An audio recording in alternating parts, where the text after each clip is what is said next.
very much. Marvin Miller, and a good evening, ladies and gentlemen. In tonight's story, I play a dashing man about town, Baron Roger Belmont. And our lovely guest, Miss Dorothy Warenskjold, is Kitty, the girl who gets kissed in the dark in the operetta Orange Blossoms.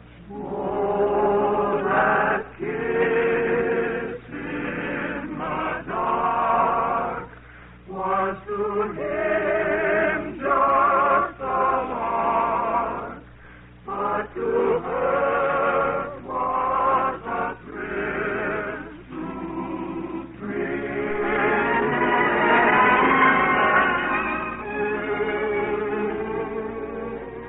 It was spring. As far as I was concerned, there was only one woman alive in the whole world, and that was Helen. In fact, the world was Helen, and Helen was the world. And if I was ever to find happiness, it could only be with her. I had thought I'd been in love before, but I realized that spring I had never felt about anyone the way I felt about Helen. It's true that I'm susceptible to ladies. It's true that I've a weakness for their charm. I have always found it simple to succumb to just a dimple or an ankle or a lovely pair of arms. But now my mad philandering is over. Those maids of just one charm have left my mind. For my new love's a complete thing. I have found the only sweet thing who has all the other charmers' charm combined. Though I've always played about, I can say without a doubt, this time it's love. For the thumping of my heart seemed to whisper from the start, this time it's love. She has made this weary world a fairyland, and the skies are blue above. I have felt this way before in my small affairs of yore, but this time it's love. Only know it's great about, he can say without a doubt. This time it's love. 'Cause the thumping of his heart seemed to whisper from the start. This time it's love. She has made this weary world a fairyland, and the skies are blue above. I have felt this way before in my small affairs of yore, but this time it's love.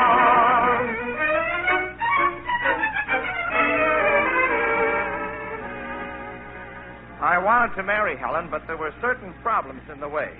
And so I went to see my attorney.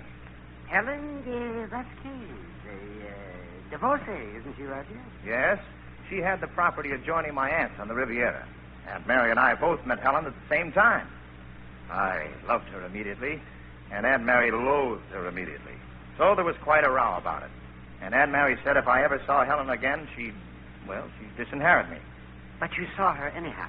No, as a matter of fact, Helen left the Riviera a few days later. I would have followed her, but Aunt Mary became ill, and naturally, as her prospective heir, my place was by her side. Naturally. By the time Aunt Mary died, I'd forgotten. You had forgotten Madame de Vasquez? Oh, no. I'd forgotten her address. Anyhow, I never saw her again until I met her by chance last week. In the Bois Boulogne, stepping out of a Rolls Royce. Now we're engaged to be married. Isn't that rather sudden? You wouldn't think so. If you'd ever seen Helen in the tight dress, stepping out of a Rolls Royce. Oh, I see. Now, sir, my aunt left me $17 million. Some I have the greatest respect for. I don't blame you. But in her will, which I have right here, she says that I can only inherit the money if, now get this, if I marry within the year, and if I do not marry any woman who is the divorced wife of a Brazilian subject. Helen's former husband was a Brazilian? Yes. What can I do? I don't want to lose Helen, and I don't want to lose the money. Oh, well, then marry someone else. Temporarily. A marriage of convenience. At the end of a year, you can get a divorce and marry Helen. But where will I find a woman I can trust in a situation like this? I know just the lady. All right. I'm in your hands.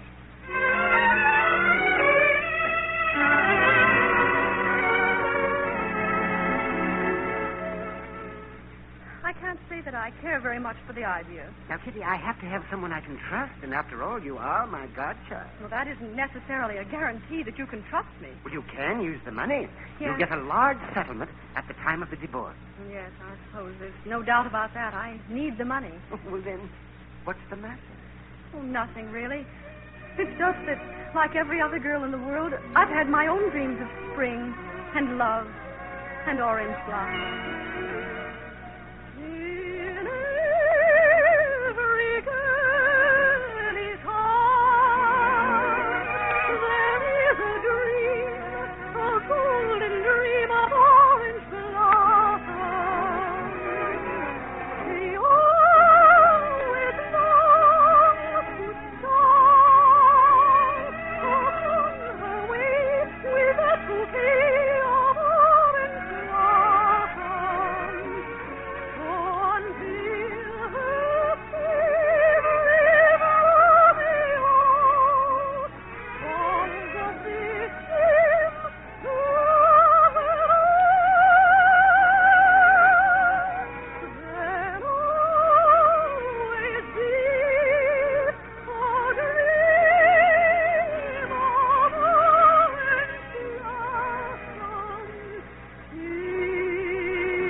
The papers, if you'd like to look them over, Kitty. Oh, I don't have to read them. If you say they're all right, I'll sign them. There's a clause stating that if anything develops of a personal nature between you and the gentleman, you forfeit the settlement. His fiancée insists on it. Oh, she's quite a jealous woman. I don't think she need worry about anything of a personal nature developing under circumstances like these. There. That's signed. Come in. I'm sorry I'm late. My car stalled in the traffic. Roger. You've met. I don't believe I've had the pleasure. Oh, I'm sorry. For a moment, I thought we had. This is the young lady. Kitty, may I present Baron Roger Belmont. And Roger, this is my godchild, Miss Winthrop. If you wouldn't mind waiting in the next room, Roger. We're just completing the arrangements. Of course. It's a pleasure to meet you, Miss Winthrop. So that's the man. What's the matter, Kitty? Well, of course he wouldn't remember. Why should he? I was hardly more than a schoolgirl. I recall the mad delight of a lovely night.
me. Of course I remember now.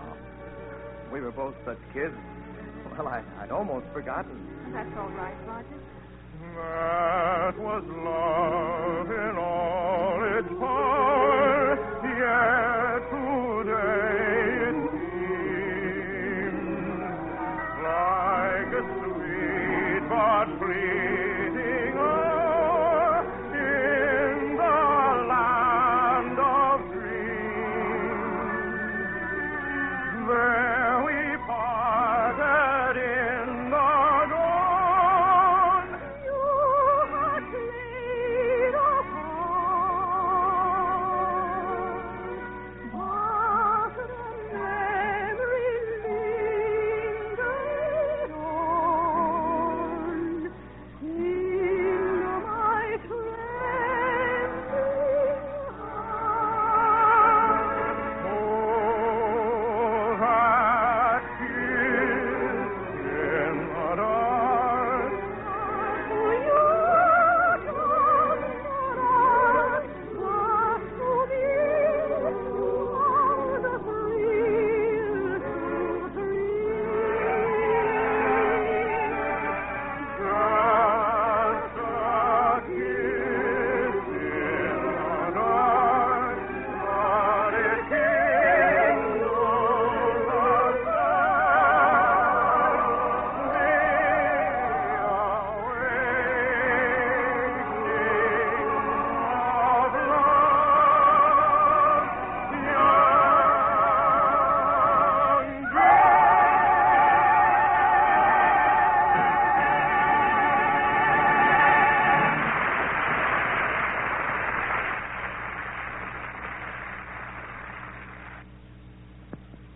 Now for the second act of Orange Blossom, starring Gordon MacRae and his guest, Dorothy Warenskjold. Oh, that kiss in the dark was to him just a lark, but to her was a thrill to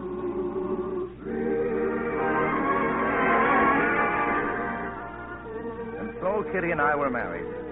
I rented a house for her, and she lived there alone. I hardly ever saw her. Since Helen was my fiancée, she naturally resented any display of affection on my part towards my wife. However, I did go out to see Kitty with my attorney on the day before she was to file for divorce. I wasn't nearly as happy about the whole thing as I thought I would be. And I left the room so Kitty could talk to the lawyer alone. I went out on the veranda. I didn't mean to eavesdrop, and yet I couldn't make myself leave. Well, Kitty, are you happy? Why should I be happy?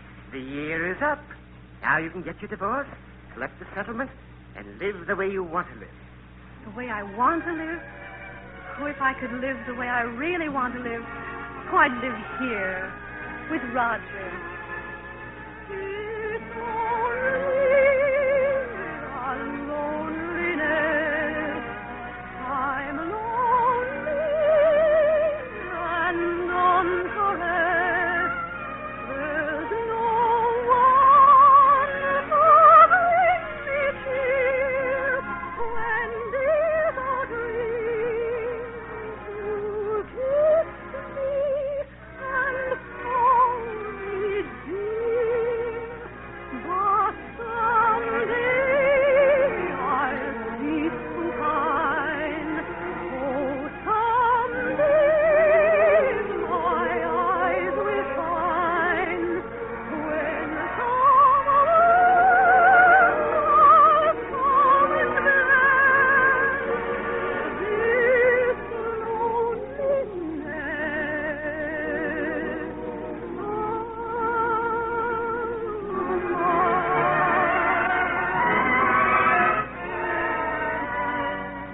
Kitty, I didn't know you felt that way. I had no idea. But I'm no good for you. I'm a philanderer. I'm a heel. I'm a bum. I know it. You're no good at all. Well, I wouldn't go so far as to say that. As a matter of fact, I don't like you at all. I just want to stay married to you. Oh, now, Kitty, you'll be a free woman tomorrow. You'll meet lots of attractive men. But none of them will be as attractive as you are. Well, of course. You're right about that. It doesn't matter to you how I feel, does it? All that matters is how Helen feels. No, that isn't all that matters. You've got to find someone and be happy too, Kitty. Any man would fall for you. Tell them all to run along and play. You are sweet as morning dew. I won't listen to a word you say.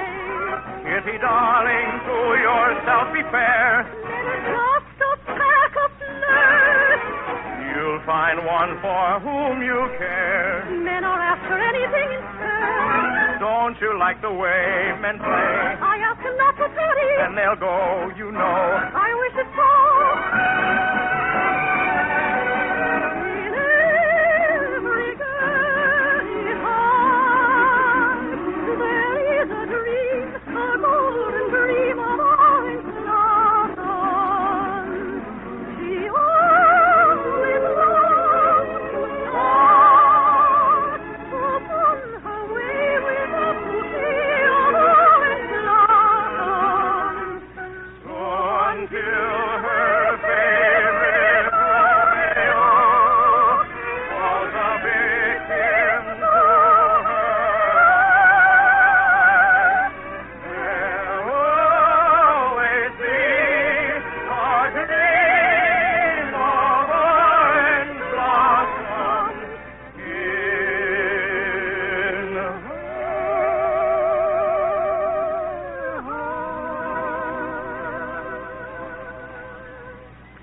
heart. Kitty isn't herself today, Roger. I don't think she realizes or means what she's saying. Now, Kitty, everything's going to be all right for you. I'm sure of it. And living here all alone all this time has probably made her over sentimental. I'm sure tomorrow she'll feel a great deal differently. Are you? Oh, I'm positive. Tell her that, Roger. You can make her understand. These days are trying, but they can never last. Worry will soon be buried in the past. So, though we know it is hard for us to bear, bravely we'll face this nighttime of despair. Then comes the dawning of morning so splendid, that fair tomorrow when sorrow is ended. The darkest hour must come and go before the dawn begins to glow. And so, although our troubles seem double in gray light, they disappear in the clear sunny daylight. The very darkest hour must pass along. Then comes the dawning, and life is like a song. Oh, Roger, don't you understand? Don't you know? I love you. Well, I must say, this is a pretty picture. Helen. Helen, this is my wife. Kitty, this is my fiancée. How do you do? You've broken the terms of your agreement, you know. It is stated in the contract most clearly. Nothing of a personal nature is to develop between you two. All right, I forfeited the settlement. You can keep your money. I wouldn't touch it anyway. Well, Kitty. I never want to see you again. Is that clear, Roger? I never want to see you again. I'm sure I hope you'll both be very happy. Kitty. Let her go. You know you hate women who make scenes, Roger. Thank goodness tomorrow she'll be out of your life forever. Helen, Yes, darling. goodbye. What did you say? I said goodbye.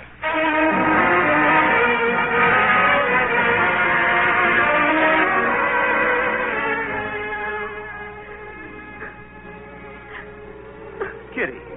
Go away. No. I'm not going away at all, Kitty. What? What did you say? I said I wasn't going away at all, darling. Oh, Roger, I can't believe it. Well, I'll prove it to you. Come here. Mrs. Roger Belmont.